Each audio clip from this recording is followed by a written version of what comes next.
oración. Ahora, una de las razones por las que no oramos mejor y más de lo que hacemos es porque tenemos preguntas acerca de la oración. Y esas preguntas causan incertidumbre que a veces nos neutralizan, por lo que tratamos o practicamos la oración muy a la ligera. ¿Qué es lo que Dios nos dice por medio de Filipenses 4, 6 y 7? Por nada estéis afanosos, sino sean conocidas vuestras peticiones delante de Dios en toda oración y ruego con acción de gracias. Y la paz de Dios, que sobrepasa todo entendimiento, guardará vuestros corazones y vuestros pensamientos en Cristo Jesús. ¡Qué magnífica promesa! Ahora usted no tiene que entender la oración para poder orar. El famoso Alberto Einstein, antes de morir, dijo que esperaba entender lo que la luz y la electricidad es. Usted puede ver cómo algo trabaja, pero no lo entiende. Einstein, por ejemplo, no entendería totalmente la luz que ilumina un gran escenario deportivo. Y si usted cree que él lo entiende, es porque tiene una visión simplista.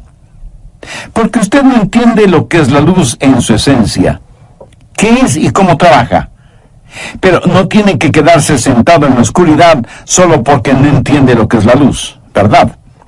Usted puede gozar de la luz y beneficiarse de lo que la electricidad hace. Luz para iluminar su casa, oficina o negocio, y electricidad para que funcionen los electrodomésticos, el sistema de sonido, la computadora y la televisión.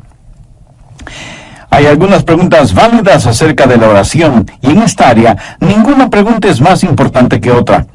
Así que el mensaje de hoy no va a ser en realidad un mensaje en el sentido tradicional, sino más bien respuestas a varias preguntas relacionadas con la oración. Espero que esto les sea de beneficio espiritual. Muchas veces me preguntan, Pastor, ¿por qué debemos orar? Siendo que Dios ya sabe nuestras necesidades. ¿Por qué decirle lo que Él ya conoce? ¿O pedirle que haga lo que Él ya ha determinado hacer?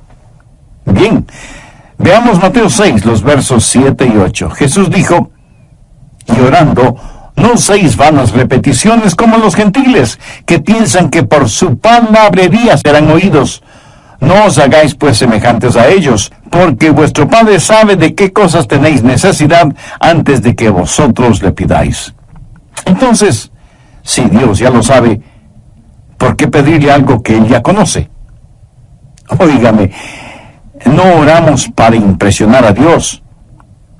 Usted no será escuchado por su palabrería, ni por su lenguaje florido. Si un hijo terrenal puede hablar con su padre terrenal, usted puede hablar con su Padre Celestial. Tampoco ora para informar a Dios. Usted no le puede decir nada que Él ya no lo sepa. Usted ora para invitar a Dios. ¿Por qué debemos hacerlo? Porque hay comunión en la oración. Busque 2 Corintios 6:1. Así pues, nosotros, como colaboradores suyos, os exhortamos también a que no recibáis en vano la gracia de Dios. ¿Notó eso? Somos colaboradores de Dios. Dios nos da el gozo y privilegio de administrar su reino, sus asuntos. Él puede hacerlo sin nosotros, pero nosotros no podemos hacerlo sin Él. ¡Qué privilegio es que Dios nos considere colaboradores suyos! Además, cuando oramos, Dios nos está ayudando a crecer. ¿Alguna vez ha pedido algo en oración y no recibió de inmediato lo que pidió? ¿Qué es lo que hizo? Pues siguió orando, pero también comenzó a analizar su vida para saber si había algo en su corazón que estaba impidiendo que Dios contestara sus oraciones. Y usted crece espiritualmente por medio de la oración. Así como la oración es un factor de comunión, también es un factor de desarrollo, pero también está el factor de la dependencia. Dios nunca quiere que vivamos vidas independientes de Él. Ahora, si Dios lo hiciera todo por nosotros y nunca tuviéramos que pedir nada, entonces no tendríamos necesidad de orar. Todo lo daríamos por descontado. Y podríamos dejar de depender totalmente de Dios. La oración nos une a Dios. Y aunque Él sabe lo que necesitamos antes de que se lo pidamos, sin embargo se nos dice específica y definitivamente que debemos orar y pedir, no para impresionar a Dios ni para informarle, sino para invitar a Dios a nuestro corazón y a nuestra vida, para que tengamos comunión con Él, para que aprendamos a depender de Él y para que podamos crecer espiritualmente. Otra pregunta es, ¿por qué cosas es apropiado el orar? ¿Qué es lo que dice Filipenses 4:6? Sean conocidas vuestras peticiones delante de Dios en toda oración y ruego, con acción de gracias. De acuerdo a esto, debemos orar por todo. Nada en la vida está fuera del alcance de la oración. Muchas veces nos preguntamos si debemos o no hacer ciertas cosas. Una buena manera de saberlo es haciéndonos la pregunta, ¿puedo orar por esto? Por ejemplo, cuando usted va a beber licor, puede orar y decir, Señor, bendice este trago que voy a tomar y haz que sea para tu gloria y honra. O cuando va a fornicar o a adulterar, puede orar para que Dios bendiga esos actos. Cuando va a robar o a estafar, puede orar para que Dios le bendiga. ¡Absurdo! ¿No le parece? Un hombre estaba junto a la puerta de una iglesia fumando y alguien le preguntó, ¿es usted un maestro en esta iglesia? El hombre sorprendido contestó, no lo soy. Y el otro le dijo, bueno, ciertamente lo es. Está enseñando a todos quienes pasan junto a usted el dudoso arte de fumar. A veces enseñamos las cosas equivocadas. Si no puede orar acerca de lo que va a hacer, pues no lo haga. El problema es que a veces tratamos de dividir nuestra vida entre lo secular y lo sagrado, y decimos, esta es la parte sagrada de mi vida, oraré por esto. Esta es la parte secular de mi vida, yo la manejaré. ¿Se puede imaginar a Jesús dividiendo su vida entre lo secular y lo sagrado? Por supuesto que no. En todas las cosas naturales debemos ser espirituales y en todas las cosas espirituales debemos ser naturales.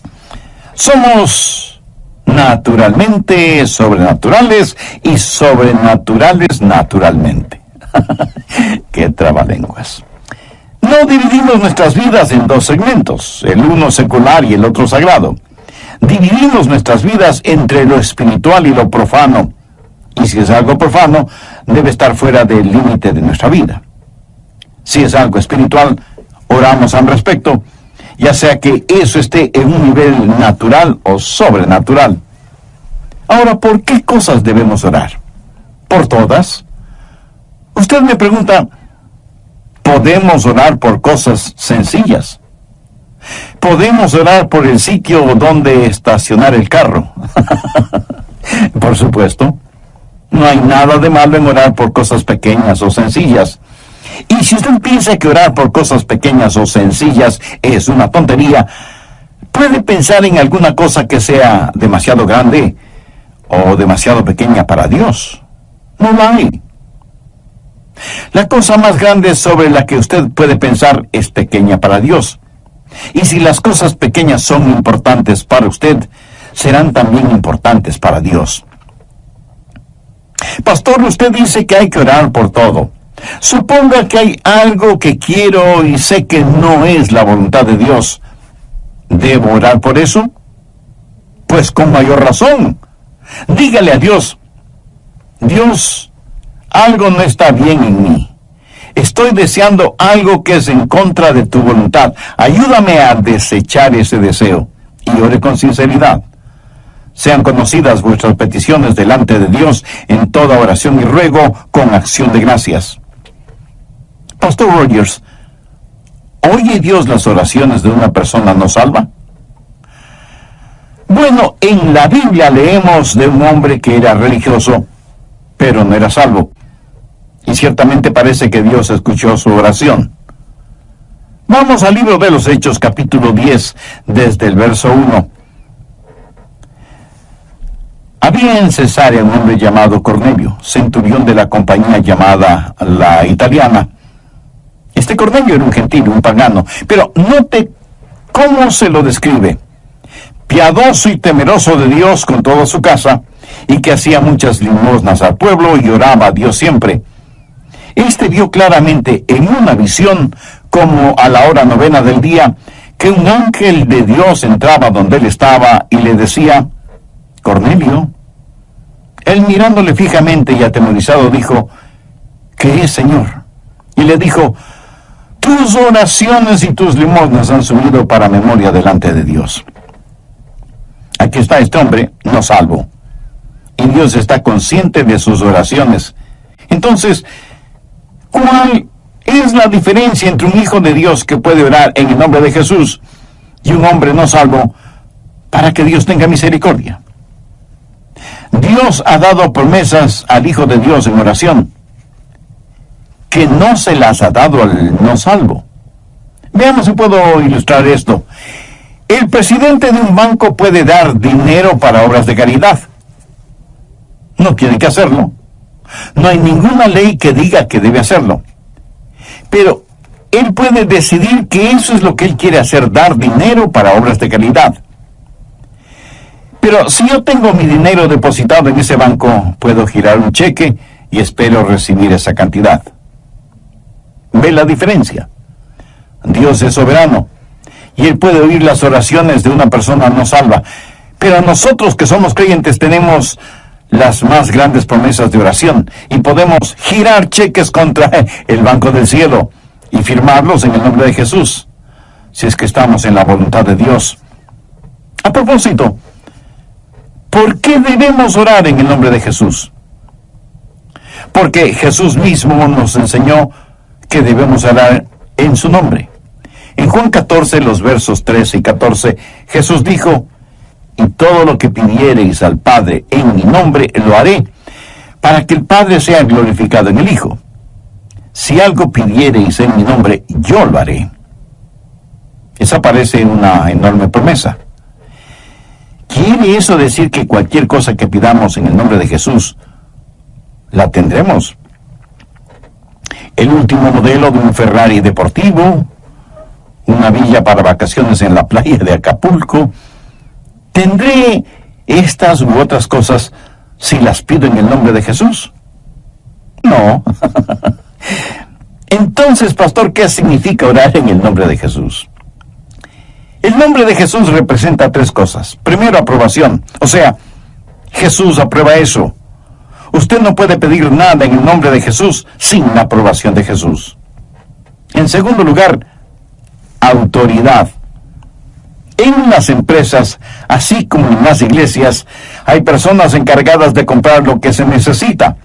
Y para tener control de los gastos, alguien tiene que firmar las órdenes de compra y alguien tiene que firmar los cheques de pago. Usted no puede simplemente ir a un lugar y decir: quiero esto y esto en el nombre de mi empresa o de mi iglesia. Usted debe tener algo que le autorice.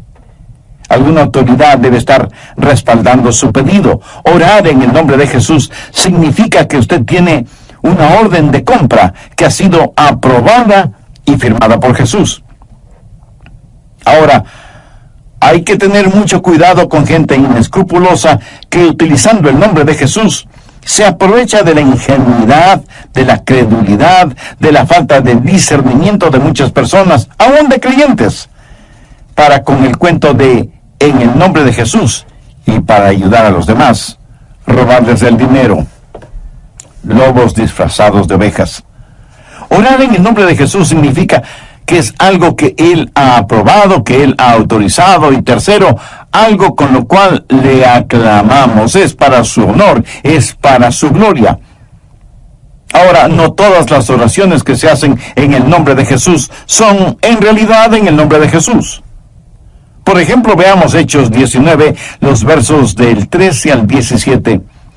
Pero algunos de los judíos exorcistas ambulantes intentaron invocar el nombre del Señor Jesús sobre los que tenían espíritus malos, diciendo: os conjuro por Jesús, el que predica Pablo.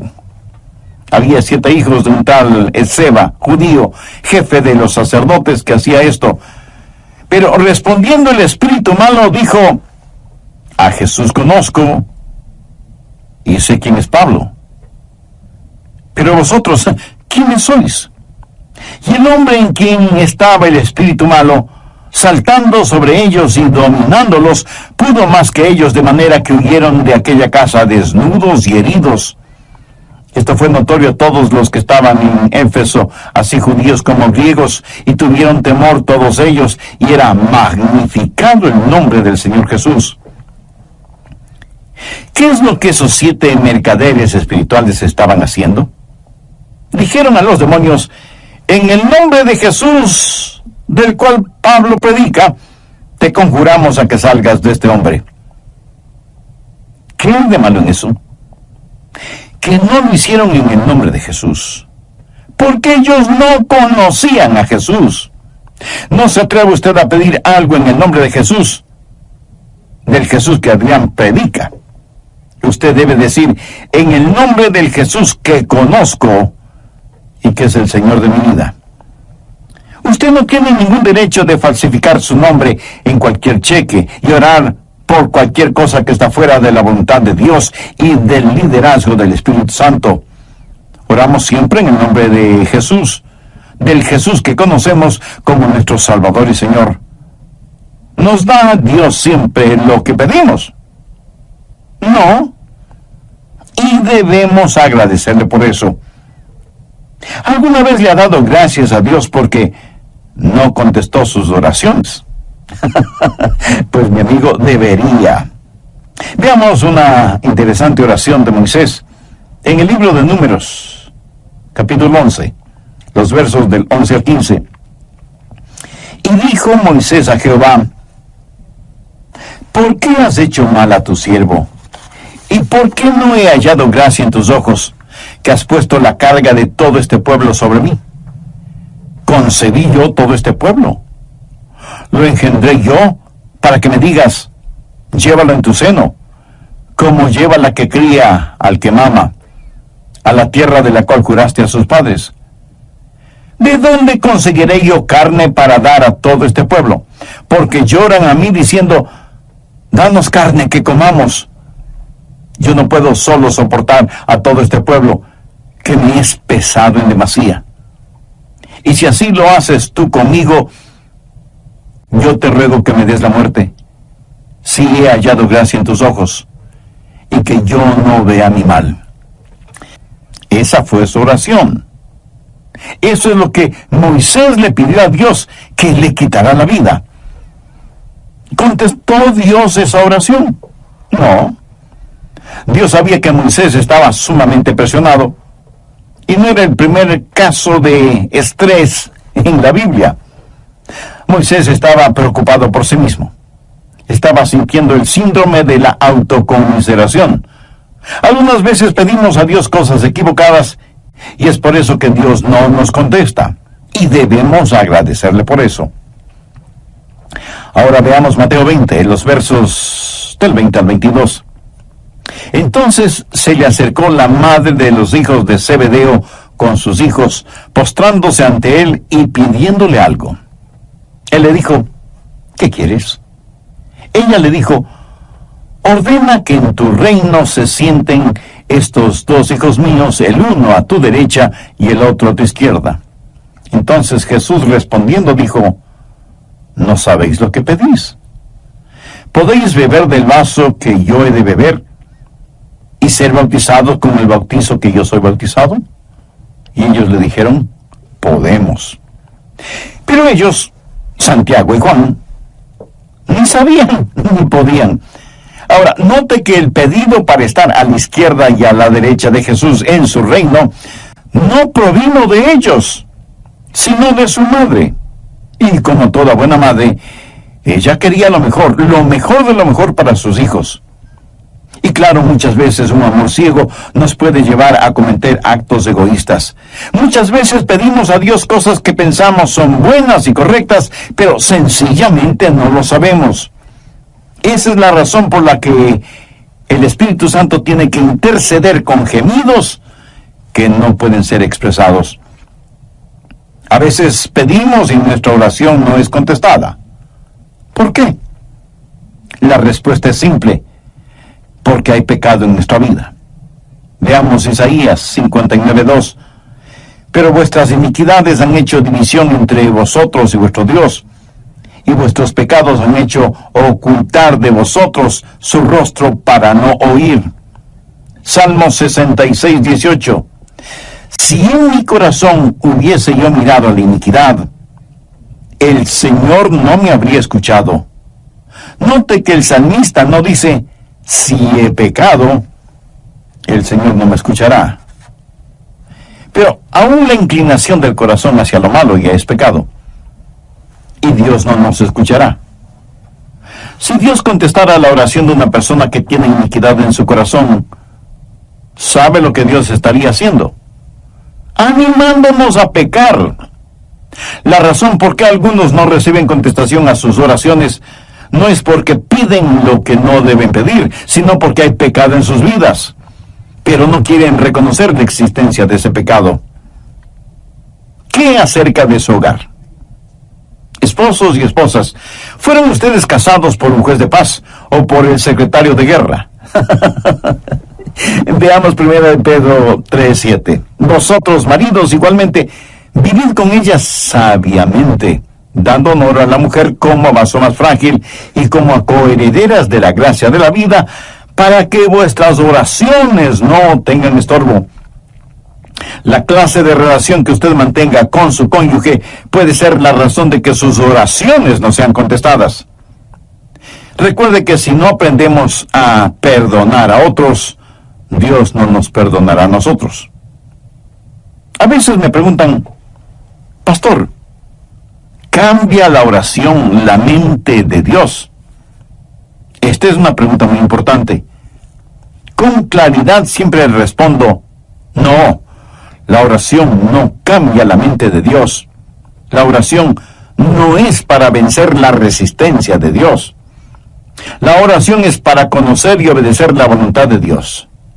Veamos lo que dice en 1 de Juan 5:14. Y esta es la confianza que tenemos en Él, que si pedimos alguna cosa conforme a su voluntad, Él nos oye. La única cosa que está fuera del alcance de la oración es aquella que está fuera de la voluntad de Dios. Dios no cambia. Usted no puede cambiar a Dios con sus oraciones, ni yo con las mías. ¿Por qué? Vamos a 1 de Samuel 15:29. Además, el que es la gloria de Israel no mentirá, ni se arrepentirá, porque no es hombre para que se arrepienta. Esto significa que Dios nunca cambia, y en Malaquías 3:6 leemos, porque yo, Jehová, no cambio. Cuando oramos, Dios hará cosas que no las hará si es que no oramos. Pero aunque nuestra oración no cambia a Dios ni su carácter, sí afecta lo que Dios hace. La Biblia claramente dice que no tenemos porque no pedimos. Pastor, ¿qué debemos hacer si nuestras oraciones no son contestadas? Si ese es su caso, pues siga orando. Persista en la oración. El profeta Daniel había estado orando por algo por 3 semanas. Escuchaba Dios las oraciones de Daniel. Veamos lo que nos dice Daniel 10, verso 12. Entonces me dijo, Daniel, no temas, porque desde el primer día que dispusiste tu corazón a entender y a humillarte en la presencia de tu Dios, fueron oídas tus palabras, y a causa de tus palabras yo he venido. Un ángel vino como una respuesta para Daniel, quien estuvo orando por 21 días. Parecía que Dios no estaba haciendo nada. Ahora este pasaje bíblico es intrigante y enigmático. Se está desarrollando una guerra cósmica entre los ángeles de Dios y los espíritus demoníacos. Y el ángel viene y dice, tus oraciones fueron escuchadas cuando empezaste a orar hace 3 semanas. O sea que Daniel por 3 semanas estuvo orando persistentemente. Veamos rápidamente Lucas 18:1. También les refirió Jesús una parábola sobre la necesidad de orar siempre y no desmayar. Amigo, hay un tiempo en que debemos persistir en la oración. así como hay un tiempo en que debemos desistir de orar. Un buen ejemplo es el apóstol Pablo, quien oró 3 veces especialmente por algo. No significa que 3 veces pidió al Señor que lo haga, sino que tuvo 3 periodos específicos de oración acerca del aguijón en la carne. Y aunque Dios no le quitó ese aguijón en la carne, sí le contestó la oración, aunque de diferente manera. Veamos 2 Corintios 12:9. Y me ha dicho: bástate mi gracia, porque mi poder se perfecciona en la debilidad. ¿Cuál fue la reacción de Pablo? Por tanto, de buena gana me gloriaré más bien en mis debilidades, para que repose sobre mí el poder de Cristo. Pablo no dijo: lo que no puede ser curado debe ser soportado. Él dijo: me gloriaré en esto, y agradeceré a Dios por esto. Dios no le concedió a Pablo lo que pidió, pero le dio algo diferente. Así que las demoras no son necesariamente negaciones, y si Dios le niega algo, no significa que está restringiendo su amor, sencillamente significa que le dará algo mejor. Otra pregunta muy frecuente es: ¿debemos esperar milagros cuando oramos? Permítame decir que no debemos adquirir el hábito de decir que Dios no lo puede hacer. La única cosa que Dios no puede hacer es pecar, mentir o negarse a sí mismo. Veamos Jeremías 32:17. Oh Señor Jehová, he aquí que tú hiciste el cielo y la tierra con tu gran poder y con tu brazo extendido. Ni hay nada que sea difícil para ti. Dios es un Dios de milagros, y en cierto sentido toda oración contestada es un milagro, porque lo sobrenatural se mueve en lo natural. Pero hay otra clase de milagros, milagros en la naturaleza, como cuando Dios cambia el agua en vino y cura cánceres y da vista a los ciegos y todas esas cosas. ¿Creo yo que Dios hace esas cosas? Ciertísimamente. Pero estas no son cosas normativas. Usted va a encontrar que en tiempos bíblicos los milagros se dieron en grupos y tuvieron ciertas cosas en común. Trajeron gloria a Dios y no a los hombres. Validaron las demandas o la identidad de Dios y promovieron la obra de Dios en forma muy significativa. Dios es un Dios de poder y un Dios de milagros.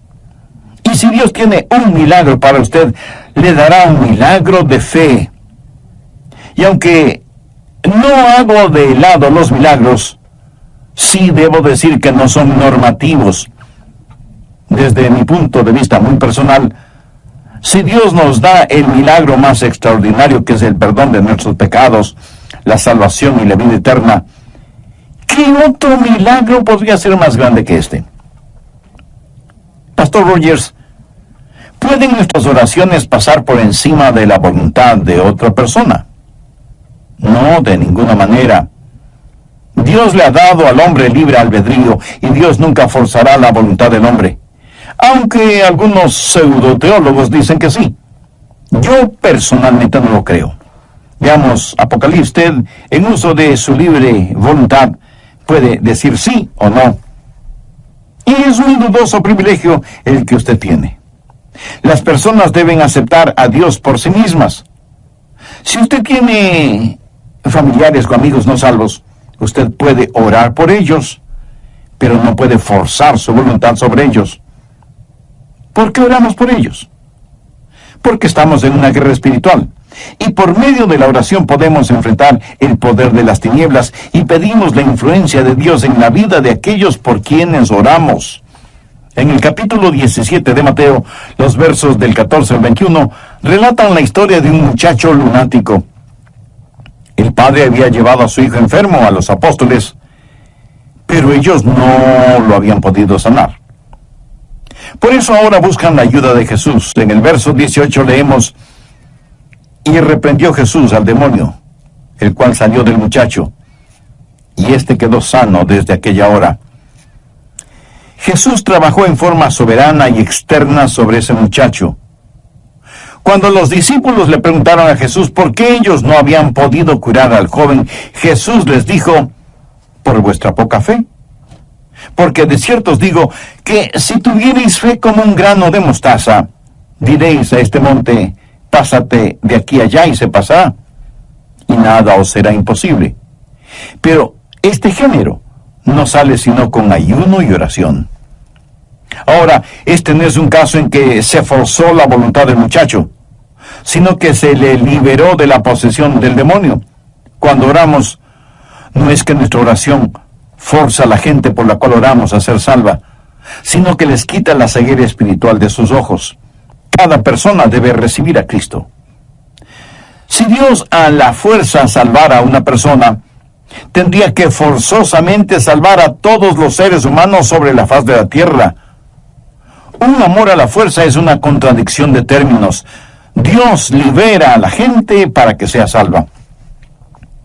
Alguna vez alguien me preguntó: ¿tiene Dios hijos favoritos cuyas oraciones sí escucha? Bien, esta pregunta me hace acordar de una vez que estuve en un avión. Un pasajero me reconoció y dijo: oh, pastor, estoy tan contento de que esté en este avión. Ahora sé que tendremos un vuelo seguro. Algunas veces me dicen: pastor, ore por mí. Sé que Dios escucha sus oraciones. Y eso es como decir que Dios tiene hijos favoritos. Dios no hace acepción de personas. El Salmo 65:2 dice: tú oyes la oración, a ti vendrá toda carne. Amigo, Dios escuchará su oración de la misma manera en que escucha mis oraciones o las de Billy Graham o de cualquier otro creyente. Ahora, si tengo una necesidad de oración, hay ciertas personas a las que pido se unan conmigo en oración. Esas personas son más íntimas conmigo, y es bueno tener amigos íntimos. Estoy seguro que usted también los tiene, ¿verdad? Dios tiene intimidad con sus hijos, pero Dios no tiene hijos favoritos. Y todos quienes conocen y aman al Señor Jesucristo pueden orar sin excepción de personas. Finalmente, una pregunta muy frecuente es: ¿cómo puedo conocer la voluntad de Dios en oración? Bien, recuerden lo que ya dije: nada está fuera del alcance de la oración, sino aquello que está fuera de la voluntad de Dios. Veamos 1 de Juan 5, versos 14-15. Y esta es la confianza que tenemos en Él: que si pedimos alguna cosa conforme a su voluntad, Él nos oye. Y si sabemos que Él nos oye en cualquier cosa que pidamos, sabemos que tenemos las peticiones que le hayamos hecho. ¿Quiere conocer la voluntad de Dios en oración? La oración triunfante es la oración que sale de un corazón rendido a la voluntad de Dios. Una de las grandes lecciones que he aprendido y que sigo aprendiendo acerca de la oración es que la oración que llega al cielo es la oración que comienza en el cielo. Lo que nosotros hacemos es cerrar el circuito. ¿Cómo conocer la voluntad de Dios? La voluntad de Dios es lo que usted quisiera tener si supiera todo desde el punto de vista de Dios. ¿Cuál es el secreto o la clave? Veamos Juan 15:7. Si permanecéis en mí y mis palabras permanecen en vosotros, pedid todo lo que queréis y os será hecho. Cuando Cristo vino a vivir en nosotros, eso es unión. Y cuando tenemos compañerismo con el Dios que habita en nosotros, eso es comunión. Y para mantener esa comunión debemos permanecer en Él. Por eso Jesús usó la analogía de la vid y los pámpanos. Los pámpanos reciben el alimento, la vida misma de la vid. Usted permanece en Él, y su palabra permanece en usted. La fe viene por el oír, y el oír por la palabra de Dios. Y usted descubrirá que Dios guiará sus oraciones, y se encontrará orando en la voluntad de Dios. Pero no espere tener todas las respuestas para sus preguntas acerca de orar. Usted no necesita entender de electricidad para beneficiarse de la luz, ¿verdad? El mayor privilegio que tenemos como creyentes es la oración, pero también los fracasos más grandes los experimentamos en nuestra vida de oración. Pablo dice en Filipenses 4:6, por nada estéis afanosos, sino sean conocidas vuestras peticiones delante de Dios en toda oración y ruego, con acción de gracias. Las respuestas contestadas son para los hijos de Dios. Usted no puede orar en el nombre de Jesús si es que no es un creyente. Y aunque Dios puede escuchar las oraciones de una persona no salva, no ha prometido hacerlo. Ser un hijo de Dios significa haber recibido a Cristo como su Salvador y Señor en forma personal. Si usted todavía no es salvo, no quisiera hacerlo ahora mismo. Diga conmigo la siguiente oración. Querido Dios, soy un pecador y estoy perdido. Necesito y quiero ser salvo. Señor Jesús, tú prometiste salvarme